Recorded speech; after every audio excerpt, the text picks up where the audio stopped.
Coming up on First at 4, we'll hear from family members still seeking answers in a 30-year-old cold case.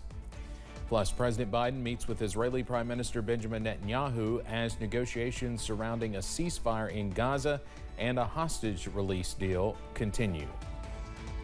And the cold front we've been talking about for the past few days is now pushing its way through eastern Kentucky. What that means for us for the weekend in a few minutes. Dedicated to eastern and southern Kentucky, this is WYMT Mountain News First at 4. Good afternoon, I'm Steve Hensley. First at 4, it's been 3 decades and a southern Kentucky family is still seeking answers after the murders of their loved ones. July always brings reminders of the tragic deaths of Linda Gibson and her half-brother Cody Lee Garrett in Pulaski County. The two were killed and their bodies were discovered several days later. WYMT's Phil Pendleton has more from a family still seeking answers. The murders of Linda Gibson and Cody Lee Garrett is one of several unsolved cases the Pulaski County Sheriff's Office has been investigating for years. But in this case, the brother of one of the victims says to him it's not surprising that this case remains unsolved after so many years.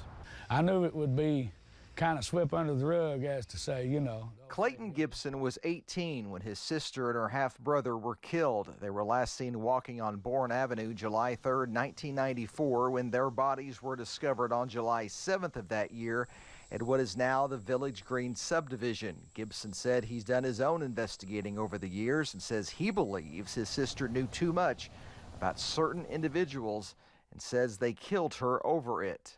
But for me, it's been awful hard knowing the man that picked them up and drove them to their deaths, and knowing that he's still alive and well, and nothing's ever been done. We have reached out to investigators for comment, but they have not responded.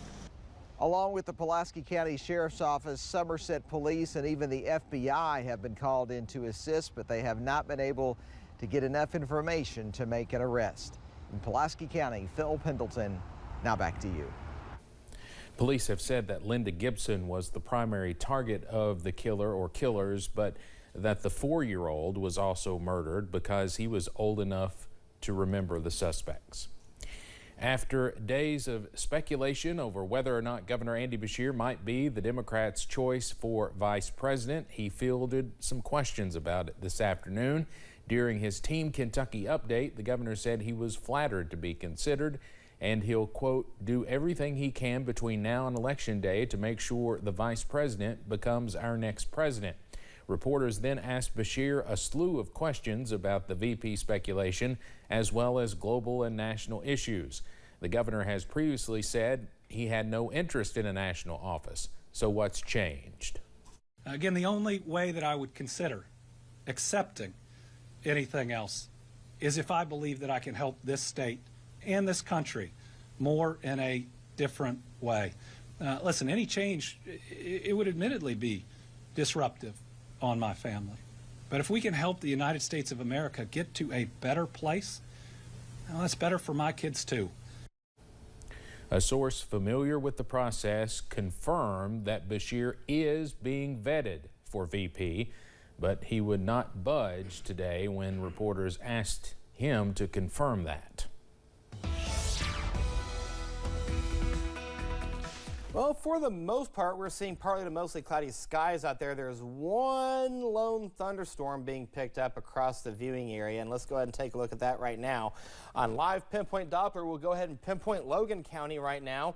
Over towards the Mount Gay area, you see that heavy round of rain and even some lightning being picked up at this time. That's the only thing being picked up right now across the viewing area on live Pinpoint Doppler radar. A look outside right now, we're seeing a mixture of sun and clouds out there. Temperatures right now are in the 70s and 80s. We're at 82 in Hazard, 84 in Manchester. London's at 82. Irvin's at 81. Logan is at 77.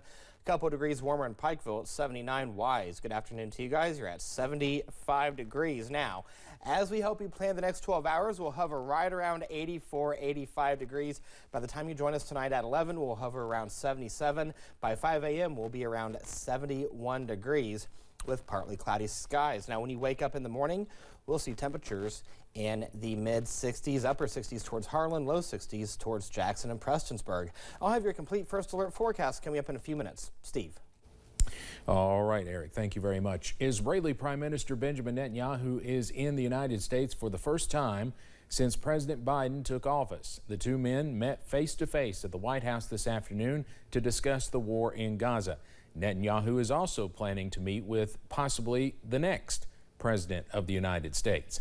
CBS's Skylar Henry has more from the White House. Pro-Palestinian protesters outside the White House held up an effigy of Israeli Prime Minister Benjamin Netanyahu, showing him with blood on his hands. Right now, right behind us, President Biden is having a meeting. He's having a meeting with a war criminal. Netanyahu arrived for his first face-to-face talks with President Biden since the October 7th attack and war in Gaza. And I look forward to discussing with you today and working with you in the months ahead on the great issues before us. Netanyahu and Biden are discussing the outline of a deal that would pause the fighting and see Hamas release Israeli hostages.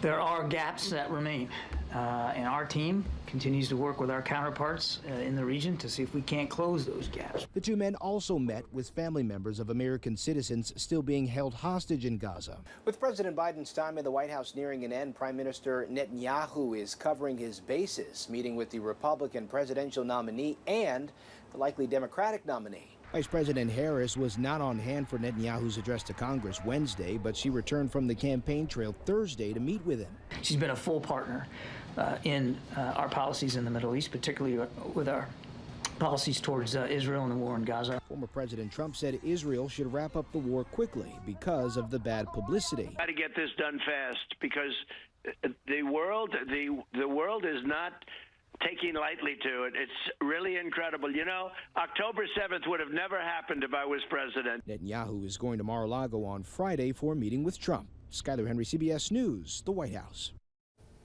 Both Trump and Harris denounced protesters outside the Capitol Wednesday who took down an American flag and burned it. The House of Representatives has created a task force to look into the attempted assassination of former President Trump. Its goal will be to identify security failures that led to the shooting, to seek accountability, and prevent an attempt from happening again. 7 Republicans and 6 Democrats will be on the task force. We should learn their names today. They will have subpoena power. NORAD has spotted Chinese and Russian bombers operating together. The North American Aerospace Defense Command took these pictures off the coast of Alaska yesterday. They said the planes stayed in international airspace and were not seen as a threat. U.S. fighter jets intercepted them. Russian flights in the area are not uncommon, but a Chinese plane is a new addition. And this is the first time bombers from the two countries have operated together. Coming up on First at 4, the Appalachian Center for the Arts is showcasing a series for local musicians, allowing them to share their stories. We'll have a preview. And we're seeing partly cloudy skies out there on live pinpoint Doppler radar. And if you've noticed that the sunsets or the daylight is getting shorter, it is. And we'll talk about that coming up in a few minutes. Stay with us.